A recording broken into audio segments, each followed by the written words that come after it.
Hi, it's Maya here. I have some coffee and I thought I'd tell you how I've been doing with my Gothtober and Fortnite Frights reading. I have gone off my TBR because I have received a couple of books that I have ordered and I went ahead and read those. But let's start with the books that I have read for Fortnite Frights, which started on Sunday.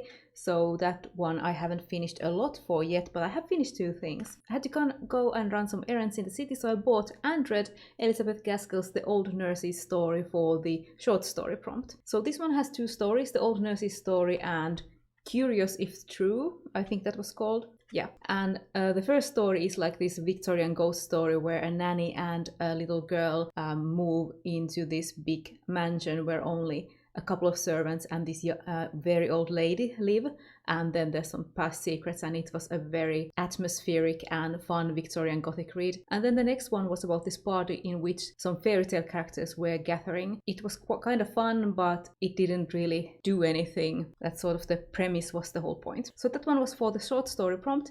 And then I have for the prompts Undead Character, Asian Author, and translated Versailles of the Dead by Kumiko Suekane. And this one I bought because the premise and the cover, the premise sounded such a fun, silly horror manga in which Marie Antoinette is attacked by zombies on the way from Austria to France to become the crown princess, and she dies and her whole retinue dies except her twin brother Albert, who has on occasion been Marie's body double, so he dresses up as Marie Antoinette to go and get married to the prince instead. And I was quite surprised at the fact that this wasn't a big secret. The court, basically the king and the closest people to the king, know that it's really Albert and not Marie, but they get married because they don't want to have trouble with Austria because Marie Antoinette died on the way there. I had a lot of fun with this. It was fun and silly, but I just really like some of the things this does because it has demons as well as zombies, and I really like the some of the demon illustrations, like mainly people staring with these wild eyes. And then there were like some Hellsing vibes that I got from Kota Hirano's Hellsing at the end when there was this like little boy who was very like murder happy but like really gleeful about it. So that character sort of reminded me of Hellsing. Yeah, I had a lot of fun.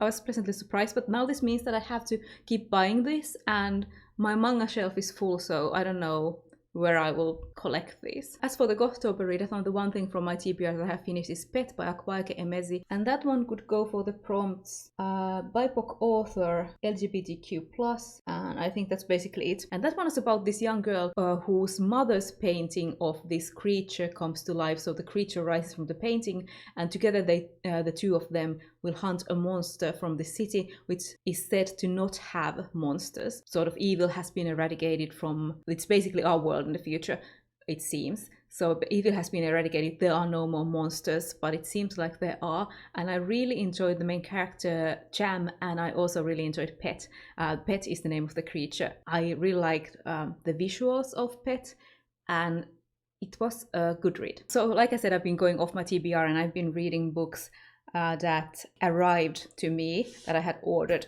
I finally got my pre-order of Susanna Clarke's Piranesi, which I promptly read when I got it.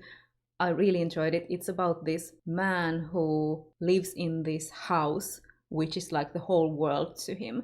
So the lower floors have water and fish for him to eat.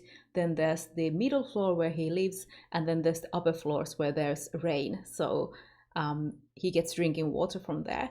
And there's also this one other man who lives in that house, and to his knowledge no one else lives there, no one else exists in the nearby world. There are a lot of like statues that he studies, and there are birds and fish, and that's basically like the living beings. And it had a very great atmosphere. I didn't fall in love with it like I did with Jonathan Strange and Mr. Norrell, but I had a great time. I really like how Susanna Clarke writes. It's very beautiful. Also quite different from Jonathan Strange and Mr. Norrell, which was written in that style of a book that would be written in that time period, like early 1800s. I really enjoyed this. But the day after I finished this, my order of Yellow Jessamine by Caitlin Starling arrived, and this is a horror novella, and it is about this young woman, Evelyn Perdanu.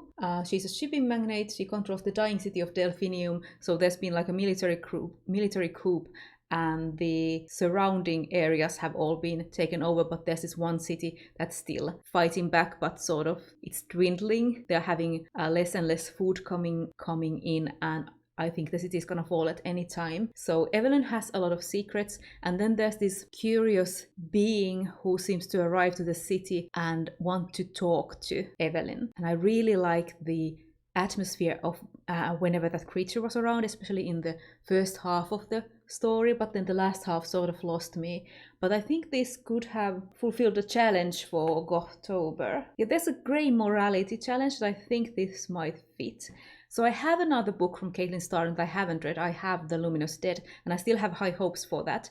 So this one sort of lost me at the end, but it was still very interesting, and the cover is really beautiful. But the day that I finished this, another one of my orders arrived. So that day, The Hollow Places by T. Kingfisher arrived. This is also a horror novel, and this one I haven't read. In case I didn't say, this is like a fantasy mystery thing. But yeah, Hollow Place is a horror novel by T. Kingfisher. I have read the Twisted ones. It's There Beside Gideon, which is a previous published horror novel. I really like T. Kingfisher, or Ursula Werner, it's her pen name. And this one, I have forgotten what it's about. I just ordered it because it's her new horror novel, and I'm really looking forward to it. It has quite large text and big line spacings, so I think it will be a quick read, but I haven't gotten to that one yet, even though I really wanted to, but I have other stuff to read. Also, I got 2 books from the library. They arrived. I haven't started yet. I got 2 of my most excited books I have put a hold on like a long time ago, but they arrived only now because it took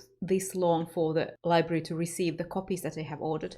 So I have finally The Order of the Pure Moon Reflected in Water by Zen Zhou, which is like this fantasy novella based on this imaginary 50-episode wuxia fantasy series. I only know this one has a bandit and a young votary of the Order of the Pure Moon. I don't know why that's so difficult to say, but that's all I know from this. I love the cover. I love Zen Zhou. Looking forward to this. And then another of my most anticipated of the year books arrived, and that is Elazzo by Darcy Little-Badger. I have read one short story from Darcy Little-Badger before. That one was for adults, and this one is a young adult fantasy, I think.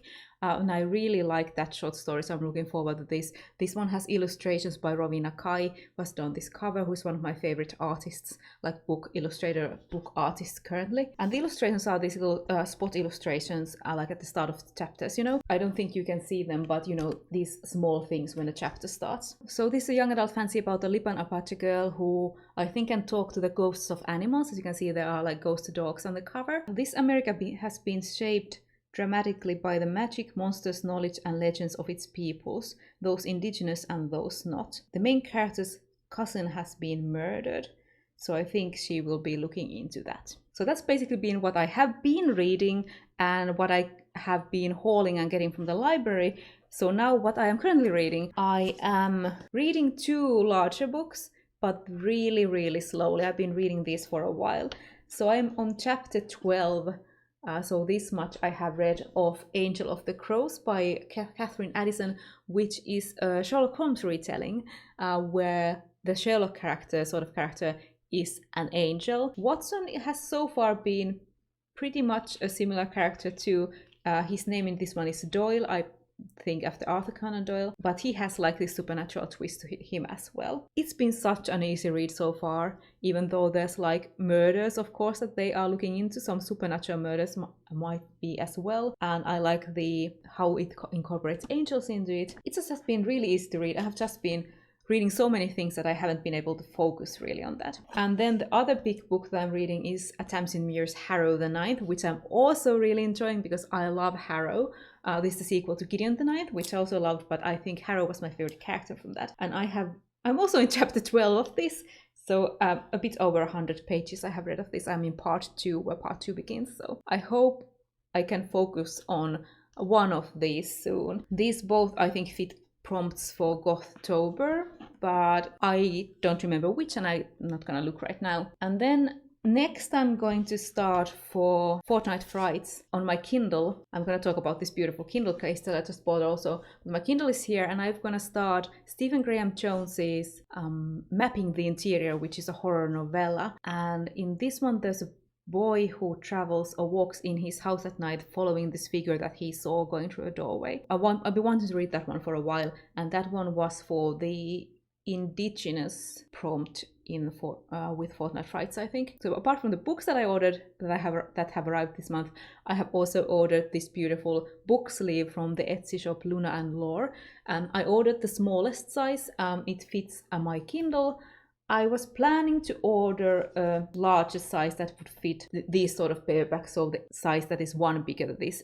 They have 4 sizes. So I ordered this beautiful tarot cover, and it's really well padded, and it's very well finished also. It's really clean. This is like the mass market paperback size. I knew it when I was ordering it, but for some reason the S to my sleep deprived eyes looked very large, even though they have, like in the Instagram, these great clips, like saved stories or what you call them, where they show how books fit into each of the sizes very well.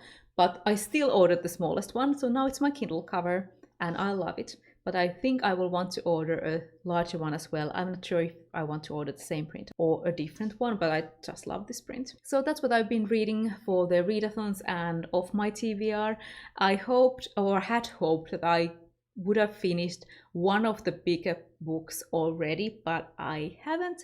So I have a bunch of short reads for Fortnite Frights, but I still hope I can finish at least one of those bigger novels. But let me know if you are doing readathons, how are you doing with them, and I hope you're having a great reading week, and I'll see you in my next video.